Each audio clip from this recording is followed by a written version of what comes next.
Bismillahirrahmanirrahim. Kita lanjutkan kajian kitab Tijan Ad-Daruri, kitab yang menjelaskan tentang ilmu tauhid.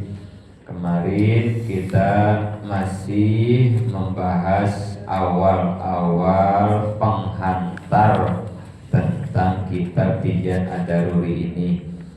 Jadi kitab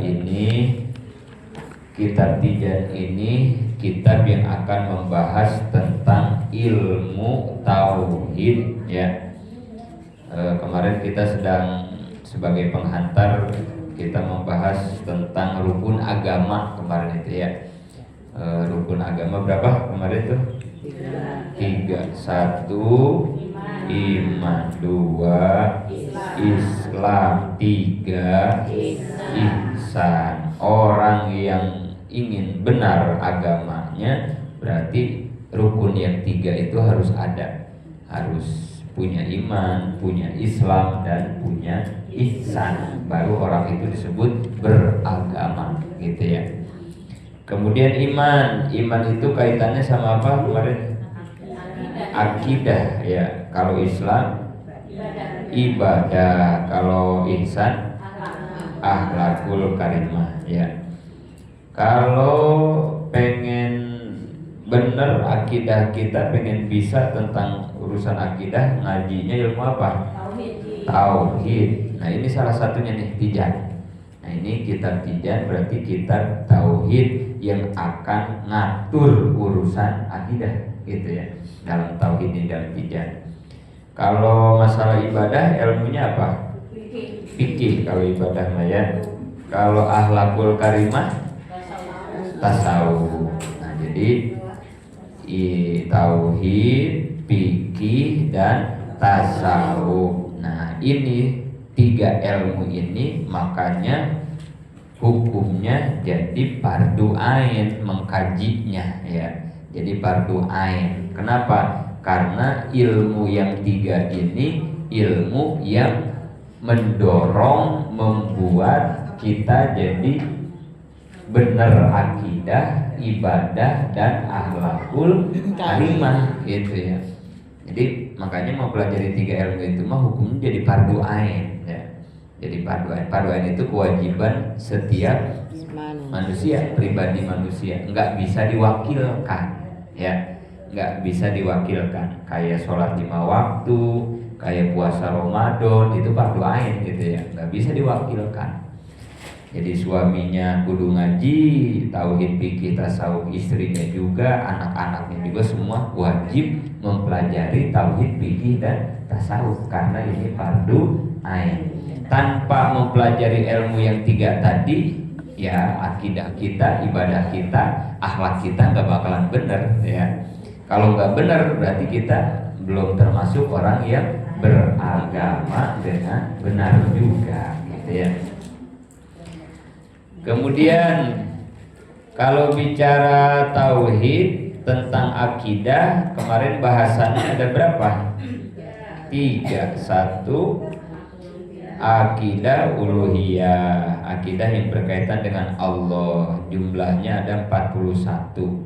Sifat yang wajib 20, sifat yang mustahil di Allah 20, sifat yang jaiz di Allah 1. Ya, itu akidah uluhiyah. Kedua, akidah nabawiyah, akidah kaitan dengan para nabi. Jumlahnya 9, yang wajib 4, yang mustahil 4, yang jaiz 1. Yang ketiga, akidah sam'iyah, akidah yang kita ketahui dari Quran dan hadis. Sam'iyat mah ya kayak adanya surga, neraka, aras, kolam, dan lain-lain. Nah, itu disebutnya akidah sam'iyah, gitu. Jadi bicara akidah, bicara ilmu tauhid, bahasannya tidak lepas dari 3. Nanti di kitab Tijan nih berarti, ya. Dalam kitab Tijan ini kita hanya mempelajari 3 poin. Akidah uluhiyah, akidah nabawiyah, sama akidah sam'iyah. 3 doang udah, gitu ya. Terus kalau fikih, ilmu fikih bahasannya berapa kemarin? 4. Ubudiyah, muamalah, munakahah, jinayah. Fikih manfaat udah segitu ya. Ubudiyah tentang ibadah. Kalau muamalah tentang jual beli, gade, investasi, pinjam, pokoknya sama urusan kayak gitu deh ya. Muamalah itu ya. Kemudian yang ketiga munakahah, pernikahan, ijab kabul, talak, rujuk. Nah itu kayak begitu dah tuh munakahah itu ya. Kemudian jinayah. Kalau jinayah mah kriminal ya, tentang yang maling, yang ngebunuh, yang mabok, yang zina. Nah itu diaturnya nanti di jinayah. Itu fikih itu 4. Ubudiyah, muamalah, munakahah, jinayah. Udah 4 fikih mah bahasannya teh. Kalau tasawuf berapa? 3. Taholli, tahalli, tajalli. Udah segitu tasawuf. Jadi tauhid 3, fikih 4, tasawuf 3, 10 doang ya. Cuman 10 poin ya. Kalau agama kita pengen benar ya, pelajari 10 poin tadi dari 3 ilmu, tauhid, fikih dan tasawuf. Kemudian kemarin bicara tentang iman, rukunnya berapa kemarin? 6 rukun iman ya. 1, percaya kepada Allah sebagai Tuhan. 2, percaya malaikat. 3, percaya kitab. 4, percaya Nabi dan Rasul. 5, percaya kepada hari kiamat. 6, percaya kepada takdir baik dan buruk dari Allah. Itu rukun iman. Kalau rukun Islam 5. 1, syahadat. 2, sholat. 3, zakat. 4, puasa. 5, haji. Kalau rukun ihsan berapa?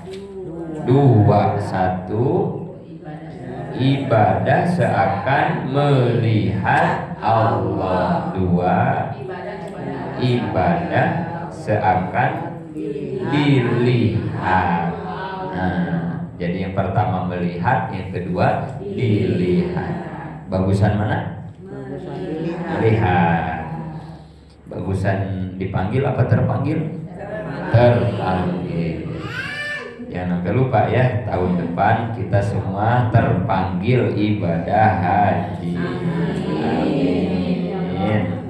Pokoknya doain Bu Haji gimana biar sehat, panjang umur. Karena sponsornya Bu Haji.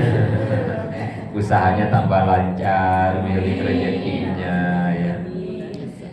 Bu Ning sama Bu Slamet kalau mau gabung gak apa-apa, daftar aja ke Bu Haji Giman sebagai sponsornya itu. Sama Teh Haji Ucah, silahkan. Gak ada yang ngelarang itu mah, gak ada. Ya. Nah, itu dasar pemahaman penghantar sebelum kita mengkaji kitab Tijan. Baik, kita mulai. Halaman 1. Bareng-bareng. Bismillahirrahmanirrahim. Saya mulai menyusun kitab ini dengan memohon pertolongan Allah dan memohon barokah dengan menyebut nama Allah yang Maha Pengasih dan Maha Penyayang. Penjelasan musonif. Musonif itu pengarang kitab ya. Bahasa Arabnya musonif ya. Jadi musonif itu artinya pengarang kitab. Pengarang kitab ini berarti pengarang kitab Tijan memulai tulisannya dengan basmalah. Jadi berarti musonif pengarang kitab ini memulai kitab ini, memulai ngarang kitab ini, menyusun kitab ini dengan membaca Bismillahirrahmanirrahim. Kita juga sama memulai ngaji ini sekarang dengan baca Bismillah ya, dengan Bismillah. Bismillah itu kan kadang kita mengartikannya dengan menyebut nama Allah, begitu ya. Bismillah itu terjemah kita kan begitu ya. Nah, biar lebih enak, biar lebih pas, kalau kita baca Bismillah maknanya begini ya. jangan dengan menyebut nama Allah, tapi makna artikannya atas nama Allah gitu ya. Jangan dengan ya, tapi atas ya. Atas nama Allah yang Maha Pengasih, Maha Penyayang. Kita memulai ngaji gitu ya. Kayak begini dah pemahamannya nih.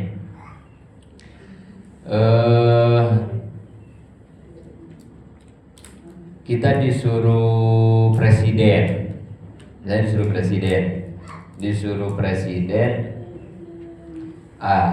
kejauhan presiden, contohnya kejauhan lah, yang dekat aja ya. Santri saya disuruh ngambil air ke Ibu Haji Giman. Bu Haji Giman lagi aja lah yang gampang. Kata saya, santri ambil air galon ke Bu Haji, gitu kata saya. Nanti kalau ditanya sama yang kerjanya di sana, bilang atas nama Ustadz Yajid. Nah, gitu ya.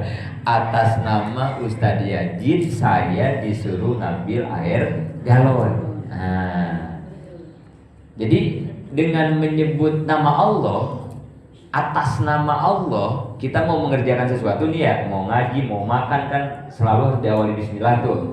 Nah, kan sebetulnya kita nggak punya kekuatan apa-apa. Kita kan la haula wala quwata illa billah nih. Kita kan nggak punya daya upaya, nggak punya kekuatan. Kita nggak bisa apa-apa kan, kita lemah. Sama kayak santri. Coba santri datang aja ke rumah Ibu Haji, terus minta isi air, nggak bakal didengar ya. Sama pegawai, siapa kamu? Kan gitu, saya nggak kenal. Tapi kalau kayak tadi dia ngomong ya, atas nama Ustadz Yajid kan gitu ya, pasti ya oh iya gitu kan ya. Artinya apa? Dengan menyebut nama Allah, pertama kita tidak mengabaikan bahwa yang punya kekuasaan mutlak adalah Allah. Yang pertama itu ya. Jadi kita jangan sampai merasa kita yang mampu gitu. Dengan baca bismillah ya tujuannya seperti begitu ya. Mau makan, kan makan teh pengen nikmat, kan makan teh pengen kenyang, kan gitu kita makan deh ya. Mau minum pengen seger, kan gitu ya. Tapi apakah nasi bisa membuat kenikmatan? Apakah nasi bisa membuat kenyang? Kan enggak kan ya. Nasi kan enggak bisa. Tahu mau ngaji teh kan pengen ngerti, pengen paham, pengen bisa. Apakah Mayajid bisa ngasih paham? Kan enggak. Terus ibu-ibu juga, apakah otaknya bisa paham ilmu? Kan juga enggak. Nah, yang bisa ngertiin kita ngaji, yang bisa ngenyangin kita makan, kan itu semua Allah. Nah, maka sebelum melakukan apa-apa, libatkan dulu Tuhannya dengan membaca bismillah. Gitu maksudnya ya. Jadi satu, supaya kita nggak lupa bahwa semua yang terjadi atas kehendak kekuasaan Allah, sehingga kita nggak ngaku-ngaku. Yang kedua, bahwa kita harus meyakini bahwa ikhtiar makhluk nggak ada yang bisa menghasilkan apa-apa tanpa ada pertolongan Allah. Maka semuanya libatkan Tuhan. Atas namamu, jangan dengan menyebut namamu, jangan gitu ya. Karena kurang pas ya kalau dengan menyebut namamu ya. Dengan menyebut nama Ustadz Yajid, saya disuruh ngambil galon, nggak enak ya gitu ya. Kayaknya rancu bahasanya kan gitu ya. Tapi kalau atas nama Ustadz Yajid, nah lebih enak kan gitu ya. Jadi atas namamu ya Allah yang Maha Pengasih lagi Maha Penyayang, aku memulai ngaji. Artinya berarti nanti yang bisa memahamkan ilmu ya Allah gitu. Yang bisa ngasih manfaat dan berkah ilmu juga Allah, bukan gurunya, bukan kepintaran otak muridnya, bukan. Kita mah nggak ada yang punya kemampuan. La haula wala quwata illa billah. Mau makan sama, atas namamu ya Allah, nikmatkan makanan ini, sehatkan makanan ini, buat kenyang perut saya dan seterusnya dah gitu ya.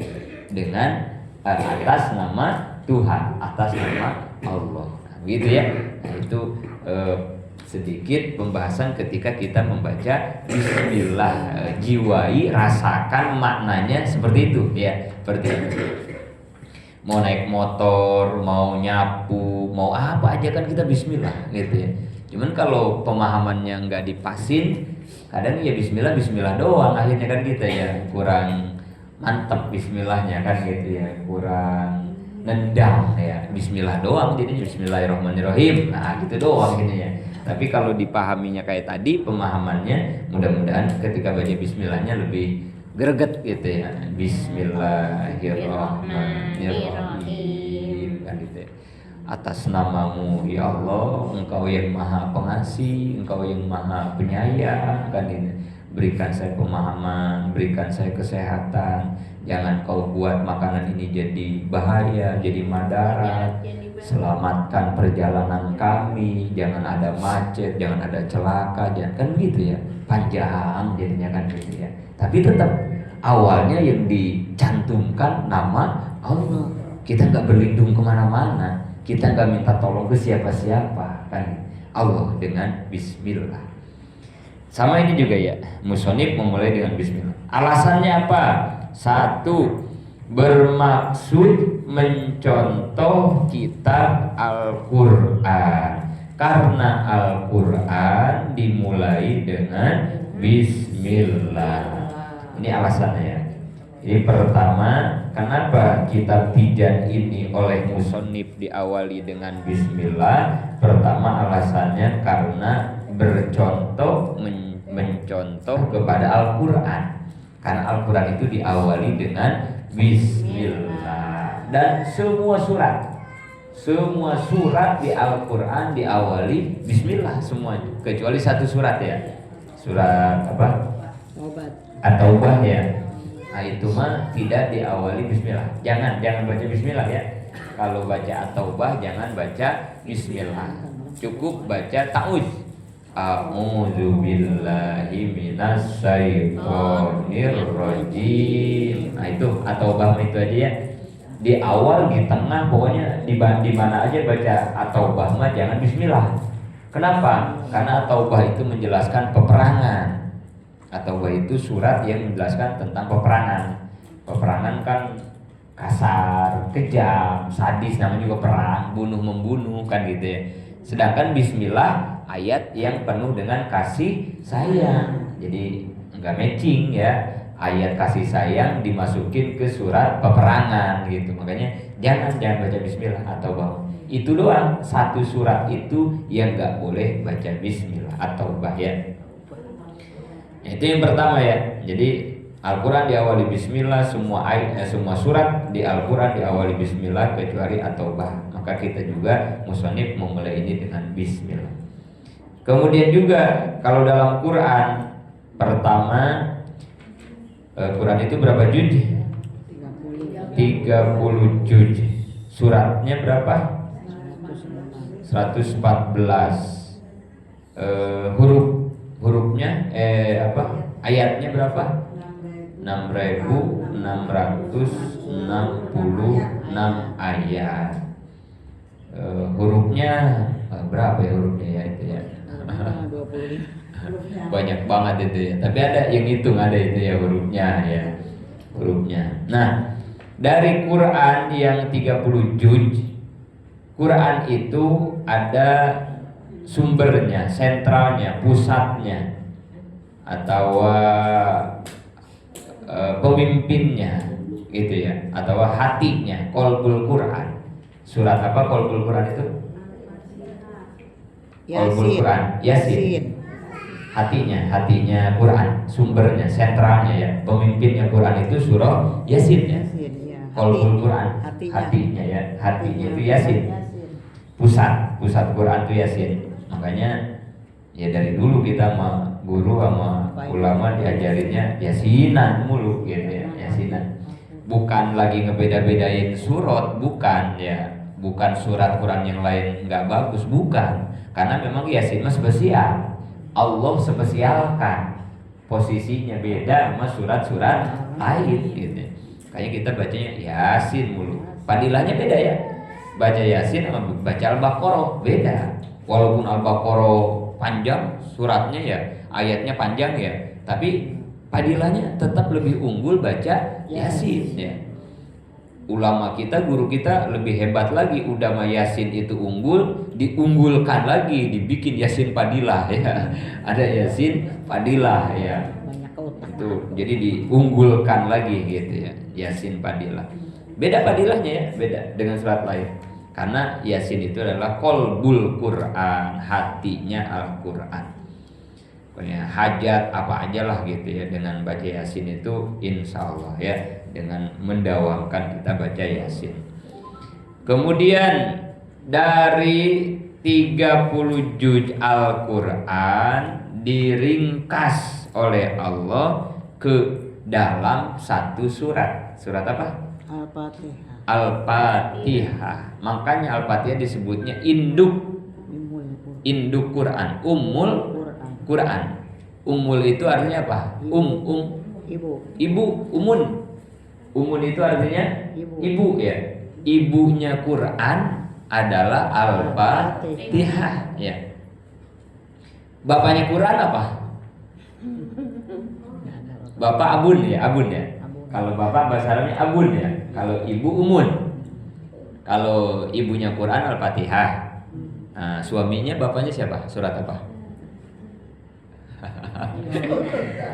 Ini ngalamun ini. Aduh. Segala ayah bapak Qurannya. Abah Quran. Makna Al-Fatihah maknanya. Makanya kita kalau nggak keburu baca Yasin, ya maknya aja udah Al-Fatihah gitu ya. Al-Fatihah, maknya mulu disambat ya. Bapaknya mana? Bismillah. Bapaknya Bismillah. Nggak ada, bapaknya nggak ada ya. Nggak ada. Kenapa ya ibu mulu ya? Apa? Ibu Quran, ibu kota, ibu jari, ibu apa lagi ya? Ibu kars. Yang dipakai ibu aja ya, apa-apa ibu aja ya. Nggak ada bapak kota, bapak jari, nggak ada ya.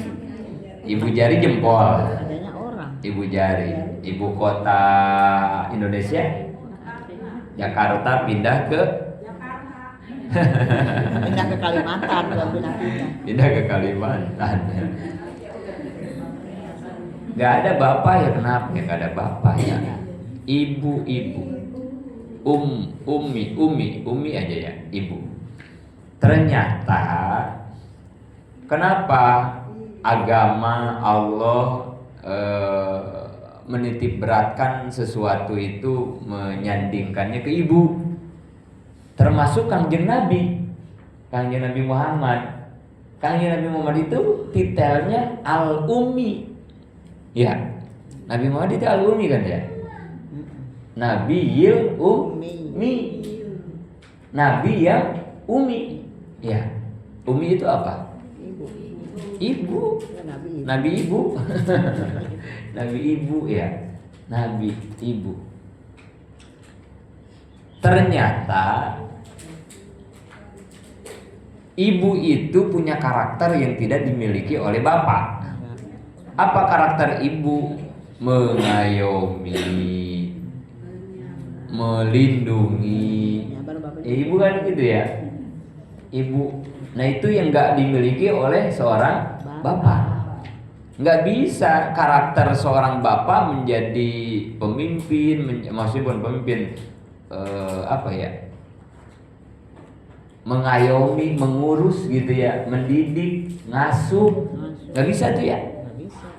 Karakter bapak mah nggak bisa gitu, nggak bisa. Itu harus dimiliki oleh seorang ibu. Nah, Kangjeng Nabi pemimpin. Nabi itu kan diutus sebagai rasul, harus mimpin umat. Nah, maka Nabi yang harus mimpin umat itu oleh Allah dikasih sifat seperti sifat ibu, Al-Ummi.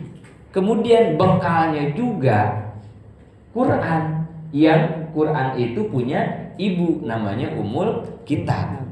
Kemudian nanti yang diajak, diasuh, diayomi, dilindungi, diarahkan, dididik oleh Nabi, disebutnya siapa?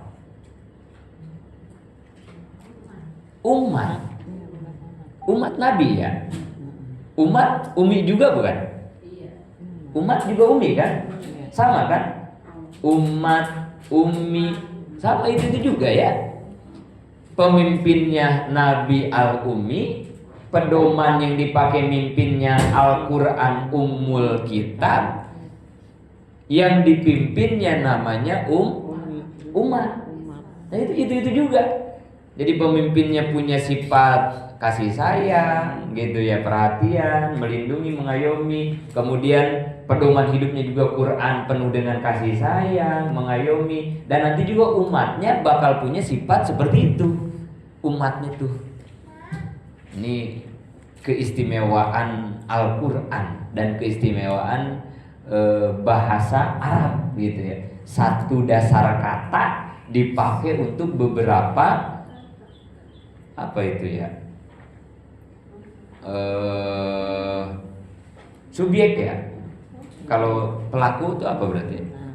Subjek, predikat, apa objek? Apaan? Dari umi ya, umi, hamzah dan mim, umi, ibu. Dipakai untuk Nabi al-Ummi, dipakai untuk Al-Quran Ummul Kitab, dipakai buat kita pengikutnya disebut umat. Tapi kata dasarnya sama-sama kita harus punya tadi karakter seorang ibu yang mengayomi, yang menyayangi gitu. Itu Al-Fatihah Ummul Kitab gitu ya. Ibunya Quran, itu ibunya Quran. Kayaknya iya apa-apa kita Al-Fatihah gitu ya. Karena nggak ada yang nggak selesai ya kalau sama ibu ya, nggak ada yang nggak selesai ya. Masak, ngurusin anak, belanja, ngepel, ya Allah ya. Kalau suami kerjanya apa coba? Nyari duit. Nyari duit titik. Ya. Udah nyari duit tidur. Nggak ada udah kerjaan suami segitu-gitunya. Nyari duit dong udah bisanya udah nyari duit udah. Ibu-ibu nggak diborong. Ibu-ibu ya Allah semua Nyari kerja duit ya. juga, nyari duit juga. Kadang nyari duit juga ya. Kalau kurang mah dari lakinya nyari duit. Makanya kadang ya suka jadi plesetan juga kan gitu ya. Coba katanya lu enak banget lu di rumah lu katanya gitu ya, kata lakinya ya. Coba jajal katanya gantian gitu ya. Nih bapak urusin rumah saya nyari duit katanya. Nggak bisa. Saya pengen ngajarin anak saya, Dede Sopa tuh yang kecil, yang bontot pengen ngajarin ikro kayak nggak bisa, saya nggak bisa. Tapi kalau sama uminya sama Teh Ucu ngaji. Nah saya perasaan pinteran saya dah sama Teh Ucu kan gitu ya. Tapi naklukin anak nggak bisa saya. Atau suruh ngurusin, Bibi kan dia sekolah TK tuh ya, urusin Bibi mandiin, bangunin, nggak bisa saya nggak bisa. Ngebangunin aja saya nggak bisa. Gak bangun, sama saya gak bangun, anak gak bangun. Suruh mandi. Tapi kalau sama Teh Ucu sama istri ya tertib. Pokoknya dia masuk sekolah jam 7, setengah 7 udah mulai dibangunin, dimandiin. Ya sama lah ibu-ibu pasti begitu semuanya ya. Cuman maksudnya bahan tapakur saya betapa walaupun lelaki itu pemimpin, ya tapi gak bisa mengerjakan semuanya tanpa dibantu oleh istri gitu. Gak bisa nyuapin, gak bisa saya, gak bisa, ya Allah ya. Itulah Umi gitu ya. Dia punya dibentak-bentak sama Teh Ucu. Anak saya yang kecil ngelendotnya sama dia aja gitu ya. Padahal dibentak, diomelin gitu ya. Tetap aja ngelendot sama dia. Jarang anak ngelendot ke saya kali gitu ya, peluk saya. Enggak ada. Dah perasaan saya enggak pernah ngebentak, enggak pernah galak, minta duit cepat saya mah. Kasih.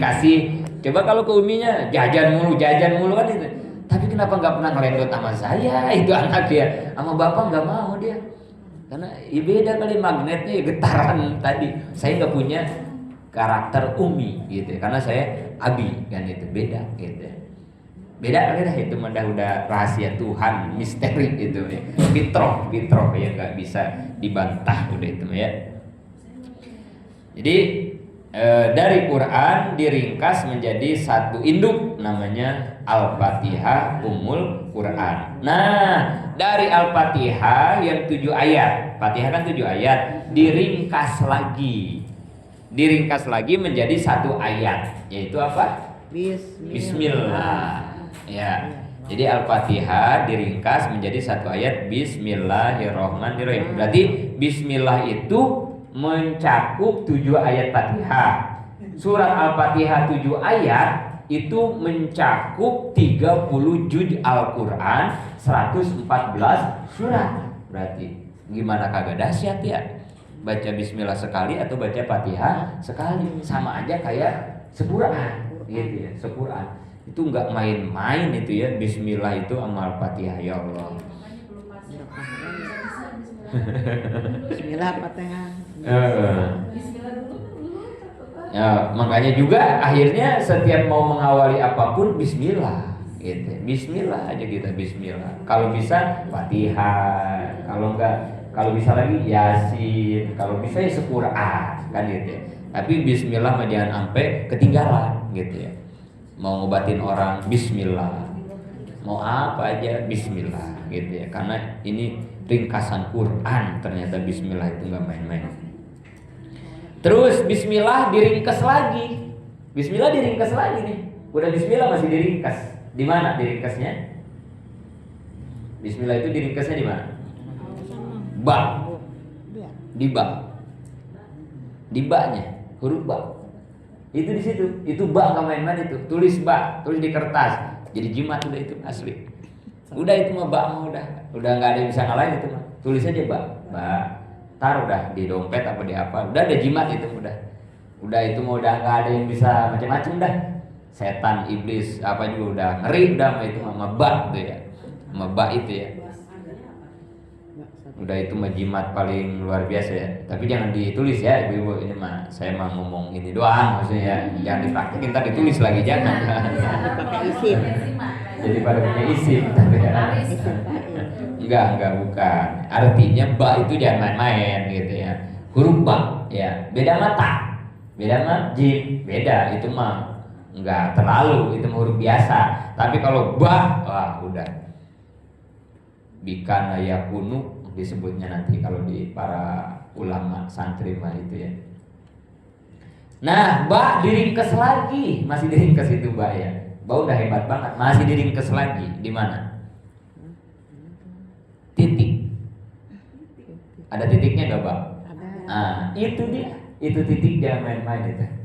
Disebutnya nuktoh, titik. Itu titik, ada berapa titiknya Bang? 1. Ah, itu titik 1 Bang. Beda sama titik 3 beda. Beda. Shin 3 beda. Ba 1, waduh itu. Itu awal dari semuanya. Diawali dari titik itu. Ibu-ibu suka ngeliat yang suka ngelukis ya, itu orang kalau ngelukis langsung jadi foto begitu apa gimana? Diawalinya nggak satu-satu juga ya, diawalinya dari 1 titik, iya kan? Coba ibu bikin rumah atau bikin gambar orang ya di buku ya, apa langsung jadi segitu? Titik dulu kan, taruh pulpen di kertas, set. Dari situ baru nanti jadi gunung, jadi semua yang indah-indah yang hebat. Tapi tanpa titik yang satu nggak bakal ada apa-apa. Alam semesta raya yang luar biasa ini diawalinya oleh apa? Titik ba. Titik ba ini semua. Kita dari titik ba. Tuh awal segala-galanya. Titik itu 1 miliar awalnya berapa 1 miliar? 1. Iya 1 juta 1 awalnya 1 bukan 11 bukan 100 ya, tapi 1 titik ya, 1 titik 2. Nah iya itu Titik dan koma. pacarannya anak tahun 90 itu mah ya. 1.2 koma. Apa itu pesannya? Kamu cantik, aku yang punya.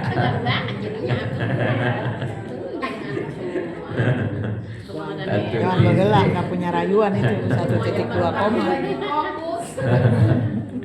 Jadi diawali dari titik ba, itu awal dari situ ya. Kemudian di dalam bismillah, ini bismillahnya panjang ya. Oh ya ibu-ibu jangan pengen buru-buru ngebet kitab ya. Lama banget Pak Ejin, halaman 2 halaman 5, jangan jangan, kita pelan-pelan aja. Yang penting mengaji nya. Ya bismillah. Ini ngaji dari kemarin kagak maju-maju ini, gimana tamatnya? Jangan mikirin tamat ya. Tamat mau kagak gak ada urusan. Ting mah puerbo ngaji. Aduh, iya mah mogok kita maju-maju yang ngaji di diwa ya halaman hiji. Bismillah, ada dua sifat Allah dalam bismillah ya. Ar-Rahman, Ar-Rahim. Ya, ada dua sifat Allah, Ar-Rahman, Ar-Rahim. Ini besok usah pakai AC kali ngaji ya. Ini udah ngajinya main di pelan-pelan kan gitu, pakai AC, tidur jadinya kita ya. Tidur, aduh, enak ngaji, tar bangunin udah baca doa. Jadi Ar-Rahman ya. Iya. Dua, di bismillah ada dua sifat Allah, Rahman dan Rahim. Rahman artinya apa ya Rahman ya? Pengasih ya. Rahim penyayang. Kita tahunya begitu aja ya, pengasih penyayang. Rahman Rahim dua sifat ya, Rahman Rahim. Rahman dan Rahim hurufnya beda. Banyakan Rahman apa Rahim? Rahman. Berapa huruf Rahman? 6. Ro, ha, mim. Alifnya nggak diajar. Alif pakai alif. Iya. Alif, nun. Ya, Rahman. Ro, ha, mim, alif, nun. Berapa huruf? Hiji ro, dua ha, tilu mim, opat alif, lima nun. Limanya ji, dua, tilu, opat, lima. Rahman 5 huruf, ro, ha, mim, alif, nun. Kalau Rahim? Rahim berapa? 4. Alif lamnya jangan dibawa ya. Alif lam jangan, Rahman Rahim aja ya. Rahman 5, Rahim 4. Hiji ro, 2 ha, tilu ya, 4 mim. Jadi banyakan Rahman apa Rahim? Nah, apa bedanya? Kenapa ini hurufnya yang satu 5, yang satu 4, yang satu banyak, yang satu dikit? Bedanya apa? Kalau Rahman, nikmat Allah yang dikasihinnya di dunia untuk banyakan. Untuk banyakan itu siapa maksudnya? Yang kafir, yang iman dikasih oleh Rahman Allah. Jadi dikasihnya banyakan ya. Banyakan teh artinya yang iman dikasih, yang kafir juga dikasih dengan Rahman. Di dunia orang kafir dikasih nikmat nggak sama Allah? Kasih. Kita bahagia, orang Islam, orang kafir juga bahagia. Kita orang Islam punya duit, orang kafir juga pada punya duit. Banyakan siapa duitnya? Banyakan orang Cina. Yang punya material orang Cina, yang punya mall orang Cina. Orang Islam ngapain? Supirnya, kuritinya, bosnya orang Cina. Jadi nikmatnya banyakan dia ya. Banyakan orang-orang kafir. Yang sholat sama yang kagak sholat, nikmatnya banyakan siapa? Yang sholat rajin, yang ngaji rajin, aduh usahanya dia segitu-gitunya ya. Tapi tetangga kagak sholat, kagak ngaji, rezekinya melimpah ruah. Banyakan mereka ya, banyakan mereka. Kenapa banyakan mereka? Ya memang ini surganya mereka, dunia. Dunia sijnul mukminin wa jannatul lil kafirin. Dunia penjara orang mukmin, surga bagi orang kafir. Jadi kalau ibu pengen senang di dunia, jangan sholat, jangan ngaji, jangan nutup aurat, ya maksiat aja maksiat. Kalau perlu jadi orang kafir sekalian ya.